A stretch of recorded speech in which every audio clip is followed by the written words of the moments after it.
Òní ni ọjọ́ Ajé, ọjọ́ kẹrin nínú oṣù kẹjọ ọdún 2025. Ó tó àkókò fún ilé orin ṣíṣí, ìwé ìtàn ojoojúmọ́ fún ìdàpọ̀ tímọ́tímọ́ pẹ̀lú Ọlọ́run. Eléyìí tí a ti rọ olùṣọ́-àgùntàn yín náà Kádídára Adébóyè kọ. Àkọ́rí wa fún tòní ni ìlera àkúnwọ́sílẹ̀. Àkọsílẹ̀ wà nínú ìwé Jòhánù kẹta orí kejì.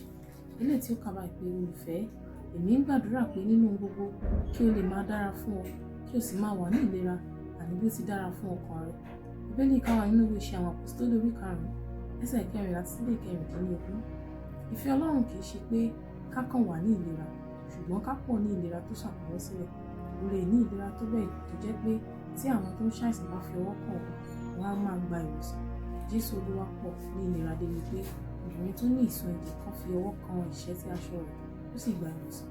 Ní ọ̀pọ̀ ọdún sẹ́yìn, ọ̀dọ́mọdé kan tó ní àrùn tó bá àìṣedéédé ẹ̀jẹ̀ tó sì ti ń ṣàìsàn ní gbogbo ọjọ́ ayé rẹ̀ dìde láti jẹ́rìí ní ṣọ́ọ̀ṣì. Ó sọ pé mo gbọ́ pé bàbá aládarí àgbà máa wá sí ṣọ́ọ̀ṣì ní ọjọ́ Sunday tó ń bọ̀. Mo fẹ́ jẹ́rìí pé mo máa gba ìwòsàn ní ọjọ́ Sunday tó ń bọ̀.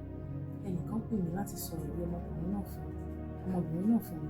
Mo sì bẹ̀rẹ̀ sí gbàdúrà pé kí Ọlọ́run gbà mí láàyè láti pàdé rẹ̀. Bí Ọlọ́run ṣe ṣètò rẹ̀, ọmọbìnrin náà ń dúró níta bí mo ṣe débẹ̀ tí mo sì jáde nínú mọ́tò mi. Kò jọ ọ̀dọ́mọkùnrin rárá. Ó kéré níwọ̀n. Ó wá sọ fún mi pé bàbá, mo ti ń ṣàìsàn ní gbogbo ìgbà ayé mi, ṣùgbọ́n dá mi lójú pé nígbà tí ẹ wá sí ṣọ́ọ̀ṣì wa lónìí, mo máa gba ìwòsàn lónìí. Mo gbẹ́rù rẹ̀, mo sì sọ pé yóò rí fún ọ gẹ́gẹ́ bí ìgbàgbọ́ rẹ̀. Mo bẹ̀rù rẹ̀, mo sì sọ pé yóò rí fún ọ gẹ́gẹ́ bí ìgbàgbọ́ rẹ̀.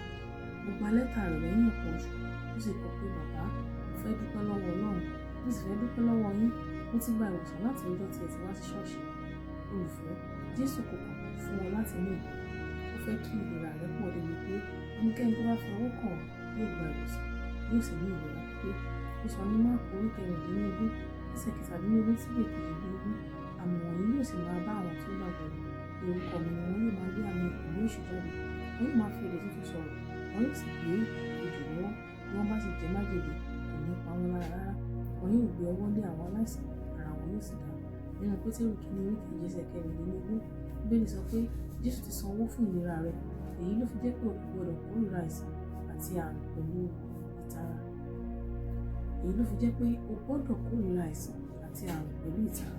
Bí òjìji Pétérù ṣe mú àwọn alárùn sàn nínú Iṣẹ́ àwọn Àpọ́stélì orí 5 ẹsẹ̀ 15, àti bí àwọn aṣọ ọwọ́ tí a mú láti ara Pọ́ọ̀lù ṣe lé àrùn kúrò lára àwọn ènìyàn. Ọlọ́run fẹ́ kí ìlera rẹ pọ̀ tó bẹ́ẹ̀ kí ó di orísun ìwòsàn àti ìlera fún àwọn mìíràn. Mo gbàdúrà pé wà á ní ìlera pípé ní gbogbo ọjọ́ ayé rẹ, àti pé ìfàmìróyàn ìwòsàn yóò máa lọ láti ọ̀dọ̀ rẹ sí àwọn mìíràn ní orúkọ Jésù. Kókó àdúrà: Bàbá, ẹ jọ̀ọ́ ẹ kún mi pẹ̀lú ìlera alákọ̀ọ́sílẹ̀ débi pé n kò ní ṣàìsàn mọ́ láéláé, àti pé àwọn tó ń ṣàìsàn yóò gba ìwòsàn nípasẹ̀ mi.